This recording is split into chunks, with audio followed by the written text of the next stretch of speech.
At 8 o'clock, we have number 17 UNC, who's 3-0. Traveling to Pitt, who's 1-2. UNC favored by 7.5 points on the ACC network. Drake May has gone 74-102, thrown for 891 yards, 4 touchdowns, to 4 interceptions. Not a great touchdown to interception ratio for a guy that's trying to go number 2 overall. O'Marion Hempton has had 55 carries for 317 yards and 6 touchdowns, and J.J. Jones has had 10 catches for 179 yards. Phil Jurkovec for the Panthers has gone 35-75, thrown for 474 yards, 4 touchdowns, 3 interceptions. Not a great touchdown to interception ratio with the two of these people. Daniel Carter has had 21 carries for 103 yards and a touchdown, and Gavin Bartholomew has had 7 catches for 157 yards and a tutty. UNC is 11-5 all-time against Pitt. Last game went to UNC in 2022, and UNC has won 7 of the last 9 times these have played. 10 of the last 11 games these two teams have played have been one-possession football games. They've been close recently. And it makes sense, right? Like, UNC's on the up, and so's Pitt. Pitt has played really good football the past couple of years. UNC has played really good football the past couple of years. It would make sense these games are close.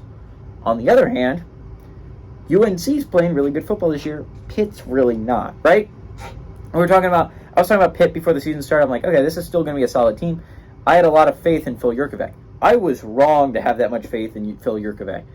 He has arguably played like the worst quarterback in the ACC this year. It's arguable because Grant Wells hasn't been playing phenomenal football for Virginia Tech either. And again, he has won a game compared to Castellanos and I forget the Virginia guy, but the Virginia guy and the Boston College guys, they've yet to win a football game, right? Actually, that's not true. Boston College just won a football game. I take it back. But, like, they haven't won an FBS football game. They've yet to do that. Phil Jurkovec has also just won an FCS game. But they played really badly against Cincinnati, and that's not a Cincinnati team I have a whole lot of respect for, right? Emory Jones is what he is, but he's not a quarterback that's going to win you a whole bunch of games with his arm strength. He's just a running quarterback, which is fine, but he's just not a great quarterback, in my opinion. And then you lose to West Virginia the next week. And, well, I don't know exactly what to think of West Virginia yet.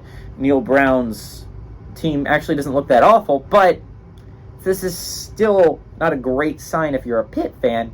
Those should have been games you won easily, won handily, and you lost both of them. And both of them were not all that close.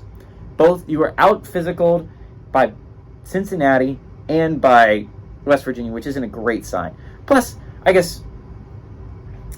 UNC just had a great game, right? Another thing about UNC is they played... whoever made UNC's non-conference really hated them, right? Because you play South Carolina and Minnesota, so you play 2 Power 5 conference opponents, and then your one not Power 5 conference opponent is Appalachian State, one of the most notorious hard Group of 5 schools. Whoever made that schedule hates them, but still a really good you somehow made it through all that unscathed. You're going to be a better football team for it. Drake May's playing an easy Pitt game. This should be an easy win for him. If you are going to actually legitimately compete for an ACC crown this year, there's a lot of good ACC teams, and are you trying to legitimately make a playoff push, and if you're the number 2 team in the class, you win this game and you win it handily. Give me UNC to win and cover on the road.